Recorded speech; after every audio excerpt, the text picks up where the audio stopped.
Gay, vegetarian, pro-choice Jewish Republicans unite. That is what my sign read as I marched past 100,000 spectators in the 1996 Gay and Lesbian Pride Parade in Los Angeles, California. Now, the reason I was carrying that sign was that I was a candidate for state assembly in the Los Angeles area, and I was running as a Republican. Now, it's okay, Berkeley, this will go a totally different direction than you are thinking. So, I don't know if you remember 1996, or maybe you're too young, or you weren't paying attention, you're in another country, but let me remind you of the election season. The Republicans that controlled Congress had shut the government down for about a month to pressure the young Democrat in the White House to giving in to their budget demands. The presidential candidates had a field of people that included a very wealthy billionaire, obviously a wealthy billionaire, but an eccentric billionaire. There was a black man that didn't seem to really like black people. And then there were a bunch of other kind of basically old white guys that were running for office. And all of them were promising that if they got elected, they would take America back from the Mexicans and the feminists and the queers. And so, oh wait, that was the 2016 election. No, it was 1996. Well, actually, it could have been any of them lately. They all just seemed to run together.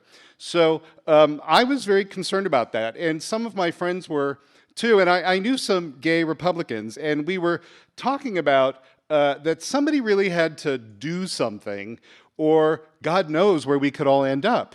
So they suggested that I run for the state assembly in my district as a Republican. And the thing that was weird about that was that I had been a gay, vegetarian, pro-choice Jewish Democrat until that point. But, I was like, yeah, somebody has to do something. What's the worst that could happen? So they convinced me, and I did this.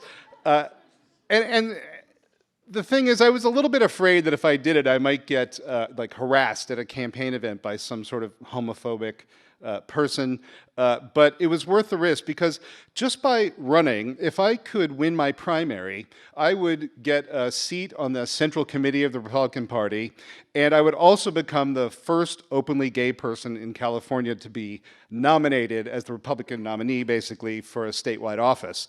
So I thought, well, I'll get to mess with the Republican Party from the inside and work for gay rights and everything at the same time. This is win-win. Why not? And I put my name in the hat, and something magical happened.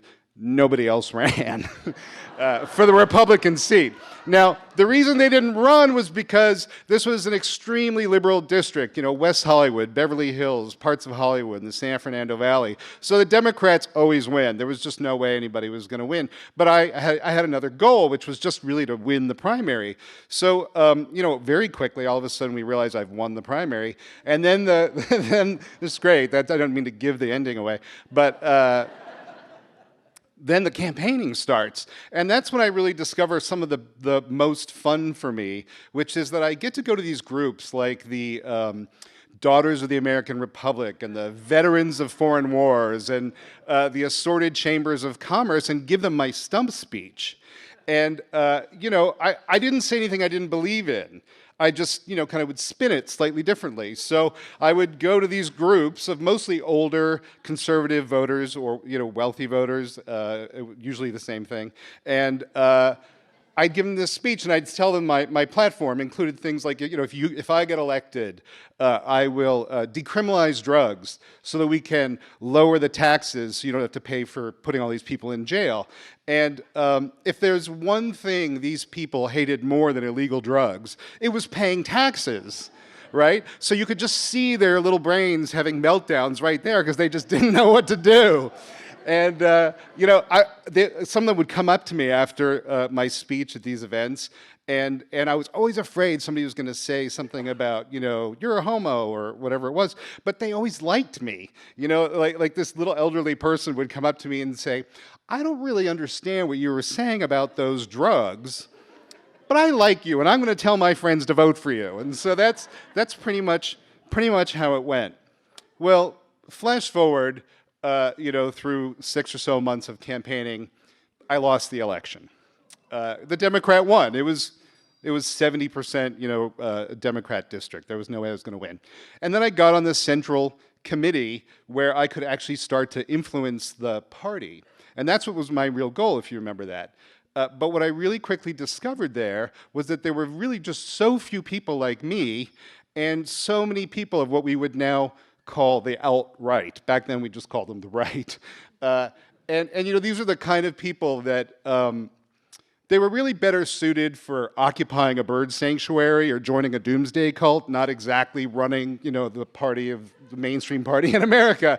But they were the majority of people on the committee, so we weren't really going to get anything done. And that was really profoundly disappointing to me, because I thought if I got in there and then there were other people, we could get together and do something. So when I first started running, oh, and by the way, so at that point I just kind of faded away, and the last Republican I voted for in a general election was myself. When I first ran, I think I mentioned that, the thing I was most concerned about was that somebody would yell out "faggot" at one of my campaign speeches, but that never happened. I'd miscalculated. The biggest risk I was taking was that I was going to discover a really scary truth, that we wouldn't be able to save the Republican Party from being taken over by the alt-right in 1996, because they already had. Thank you.